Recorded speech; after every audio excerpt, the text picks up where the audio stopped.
Pessoal, primeiramente aí, agradecer a todos que se inscreveram no meu canal recentemente. Eu tô muito feliz, né, batendo aí 400 inscritos e eu tô com uma meta aí de até o final do ano chegar em 1000 inscritos e acredito que nós vamos chegar juntos. Desculpa aí, é que eu cheguei da rua agora e eu sou viciado em café. Vou ter que tomar meu cafezinho. Duas coisas rapidamente aqui, tá? Hoje, depois de bastante tempo, eu resolvi fazer um tour na feira. Tinha minha aula de moto, na mesma rua tinha agência lá onde a gente tem uns carros. E aí eu falei, eu vou passar na feira. Não que eu curta comprar coisas na feira, que eu acho caro pra caramba.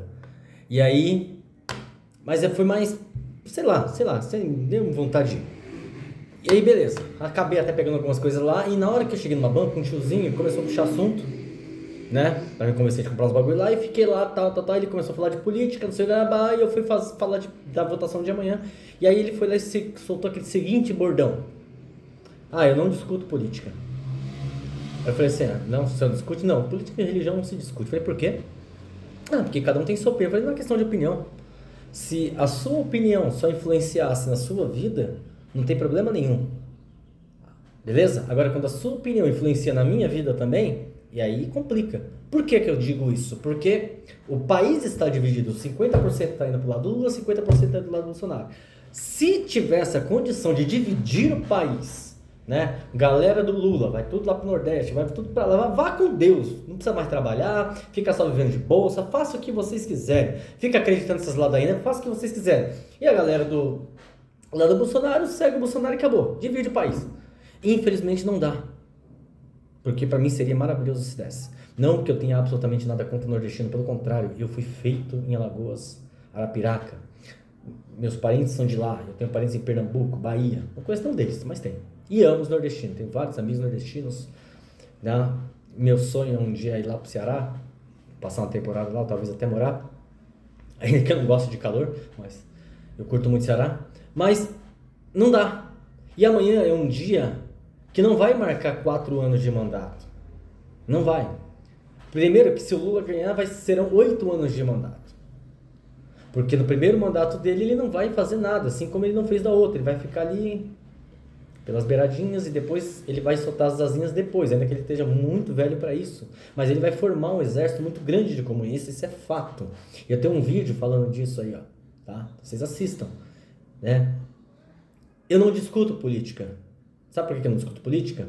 Porque eu não tenho pessoas para discutir política. As pessoas já estão com as suas ideias fixas. Então, as pessoas que eu discuto são aquelas que não querem votar ou vão votar nulo. Então, se você é lulista, fica até o final, dá um dislike e tal. Respeito. Respeito mesmo, de verdade. Porque isso é paixão. E não se mexe com paixão. É igual quem gosta de lanche de fast food. Você falar para uma pessoa que gosta de lanche de fast food que aquilo não presta, é idiotice. É babaquice. É loucura. Então, você falar para uma pessoa que é Lula, não votar no Lula, você está perdendo seu tempo. Assim como você falar para um bolsonarista, ou um Minions, não votar no Bolsonaro, você também está perdendo seu tempo. Já abri meu voto, eu votei para o Ciro, que para mim era a melhor escolha, né? Por uma série de fatores. Infelizmente ele não foi para o segundo turno, então sobrou um ou outro. Então, agora não tem opção, porque você está entre um cara que é condenado e um cara que não será condenado, porque o Bolsonaro não será condenado pelos crimes que ele está sendo acusado, de rachadinhas, influenciar na Polícia Federal para que seu filho Flávio não seja preso, apesar que o filho ele tem imunidade parlamentar, então ele não vai ser preso de jeito nenhum. Então o que está em discussão agora não é isso, o que está em discussão agora é dos próximos 30, 40 anos do país, porque se o Bolsonaro ganhar, e eu estou torcendo muito para que isso aconteça, por que eu estou torcendo? Porque eu penso no Brasil, lembra, eu votei no Ciro, tá? Então eu não sou 100% Bolsonaro, mas o que eu estou pensando é o seguinte: o Bolsonaro fez um bom governo, mesmo em meio à guerra, mesmo em meio à pandemia, tá? Ele fez um bom governo. Logo no começo do seu governo teve lá a crise dos caminhoneiros, né, os protestos, teve um monte de coisa e ele fez um bom governo, a economia tá legal, né? A parte de saúde tal, tá legal, principalmente a parte de segurança, tá bem legal. E o país está crescendo. Está crescendo. E agora ele tem o parlamento ao seu favor. A maior bancada está do lado dele, tanto dos senadores como dos deputados. E o que eu quero dizer para você que é lulista, tá? para você que vai votar no Lula, pensa bem. O Lula, ainda que ele tenha uma baita de uma intenção, e ele vai ter nesse primeiro mandato, não vai ter nada aprovado. Não vai ter nada aprovado, nada. Porque toda a galera dele que foi condenada saiu fora. A Câmara dos Deputados vai ser contra ele, deputado vai ser contra ele, senador vai ser contra ele. Ele só tem a favor dele o STF. Ele só tem a favor dele, né? Isso daí, que não ajuda em nada, não fede nem cheira para a questão governamental, né, do administrativo. O judiciário tem nada a ver, o legislativo tem nada a ver uma coisa com a outra. São três poderes totalmente independentes, né? Ainda que o STF esteja mexendo em tudo, está tomando conta do país. Então, o que eu quero dizer para você? A tua opinião não pode ser tão importante agora. Pensa no teu país. Eu falei pro tiozinho lá e foi bem legal que ele me ouviu. Eu falei, senhor, se você quer votar no Lula, você tem direito, o voto é individual, é secreto e cada um vota em quem quiser. Mas eu quero dar a minha opinião porque é o seguinte, se o senhor votasse nele, ele ganhasse e ele governasse apenas o senhor e as pessoas que votassem nele, beleza, mas ele vai ser meu líder também, vai ser o meu presidente também, vai ser meu governante também, e tudo que ele vier também, então eu sou obrigado a ter que mexer na tua opinião. E poxa, legal que como ele não era lulista, ele simplesmente estava inclinado, ele ouviu e falou, pô, você tem razão e tal. Por quê? Porque como eu disse, qualquer presidente, se ele não tiver a Câmara dos Deputados sendo ao lado dele, já era. A Dilma, por exemplo, ela foi, tá, ela excedeu o teto fiscal, tal, não sei o quê. Isso não é nada perto do que os presidentes fizeram. Então o que derrubou a Dilma é que ela não tinha a Câmara do lado dela e nem o Senado do lado dela. Foi isso que derrubou ela. O que derrubou o Collor também? Mesma coisa. O Collor era um cara bonito e estava entrando na política. Derrubaram ele, foi um baita de um laranja. A Dilma também caiu, porque a esquerda não era a maioria. Tá? Acabou sendo a maioria depois, no próximo mandato, que infelizmente foi justamente na jurisdição do Jair Bolsonaro, que cresceu muito de uns tempos para cá. Inclusive ele já tem até pesquisas que ele está aí passando o Lula. Né? Esse negócio vai ser muito apertado. Eu falei em um vídeo aqui que só um milagre para o Bolsonaro ser presidente, ser reeleito.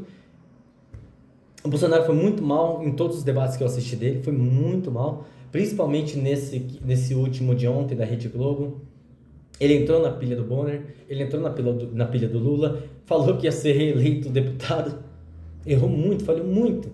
Mas cara, imagina você ter toda a mídia contra você. Você viu a musiquinha de final de ano lá que fizeram pro Lula, que ridículo? Então, você que tá pensando em votar no Lula, eu vou terminar esse vídeo te dando uma reflexão. Se todo mundo que está apoiando ele são bandidos, é a mídia que era favorecida por várias leis, artistas que eram favorecidos por várias leis, todo mundo que ele, você não acha que tem alguma coisa estranha aí? Por quê? Você não acha que tem? Então pensa bem no que você vai fazer, cara. Pensa bem. Olha o que aconteceu na Venezuela. Olha o que aconteceu nesses países comunistas. É o que vai acontecer no Brasil. Ele vai manipular, ele vai tomar conta da imprensa, ele vai tomar conta de tudo. O Brasil vai se tornar fatalmente aí uma Coreia do Norte, vai se transformar fatalmente aí numa Cuba, vai se transformar fatalmente numa Venezuela. Isso é fato. E quem está falando, quem está contra isso são justamente os venezuelanos, não é qualquer um. Então fica para tua reflexão. Amanhã é um dia que você vai decidir o futuro dos teus filhos, dos teus netos. Tá? Uma coisa que você para pensar. A molecada toda aí que está inclinada a votar no Lula, nenhum acompanhou o mandato dele. Nenhum desses jovens que está querendo votar no PT acompanhou, que foram os 16 anos do PT. Nenhum. Que só os 4 primeiros foram bons, porque pegaram a economia que estava crescendo na jurisdição do Fernando Henrique. Entendeu? Então pensa bem nisso. Fica indo pela cabeça dos outros. Escuta os teus pais, porque os teus pais eram PSDB, PMDB. Escuta eles. Essa molecada, pelo amor de Deus, para de ir pela cabeça de gente que tem a cabeça igual a tua, porque a tua cabeça não é boa. Sua cabeça só pensa groselha. Então, ouve seus pais uma vez na sua vida. Dessa vez, escuta eles. Você queria voltar para isso, para fazer essa merda? Transformar o seu país? Não se iluda. Não caia em contos, né? Foi ridículo o debate ontem, foi nojento, e eu fiquei com dó do Bolsonaro, porque ele entrou na pilha. E eu tô pedindo a Deus que esse marginal não vença. Eu estava para gravar um vídeo sobre o STF, né? Eu estava para gravar um vídeo aqui também sobre como está sendo feito a manipulação de tudo. Eu acho que até essas pesquisas que está dando Bolsonaro como primeiro não são verdades, porque querem mexer com a estrutura das pessoas para alavancar a eleição do Lula. Foi ridículo. Toda hora o Bonner falando ontem. Bolsonaro pediu direito de resposta, não foi aprovado. O Lula pediu direito de resposta, foi aprovado. Era toda hora isso. Então, gente, consciência. E principalmente você que é cristão, você que é pseudo-crente, pseudo-evangélico, pseudo-defensor da família, você não é coisa nenhuma. Vai ler Bíblia antes de ficar falando as bobagens que você fala e pensando nas bobagens que você pensa, que fala que acredita nisso e aquilo que não tem nada a ver uma coisa com a outra. Vai ler, você vê o que aconteceu quando o povo pediu lá um rei lá, na época de Gideão, e Gideão não aceitou. Quem virou? Saul virou. A Bíblia diz assim: bendita a nação cujo Deus é o Senhor. Você não sabe o que você está fazendo, meu amigo, mas eu espero que você ainda reflita e pense na bobagem que você está fazendo. Não vamos transformar o país, não vamos pintar nossa bandeira verde, amarela e de vermelha, não. Não vamos transformar, tá? Os professores estão todos comprados, né? A molecada, a juventude está toda comprada e nem sabe por quê. Simplesmente por uma visão de ódio do Bolsonaro, porque o Bolsonaro é um cara conservador. Tá, os teus pais estão conservadores, então vai criticá-los. A tua família é conservadora. Você só existe porque alguém conservador te concebeu. E agora vem querer colocar defeito em conservador? Cresceu dentro de uma igreja e tem um pensamento desse. Cresceu enfiado, escutando louvor e tem uns pensamentos desse. Então cuidado. Cuidado com o que você pensa, tá? Gente, vamos fazer uma corrente aí pra gente virar esse quadro e pedir a Deus que Deus não deixe a nossa vontade prevalecer. Que a vontade da maioria dos brasileiros não prevaleça, mas que prevaleça a justiça divina. Como Jesus um dia disse: contudo não seja feita a minha vontade, mas a tua. Beijo a todos, fiquem com Deus. Tchau!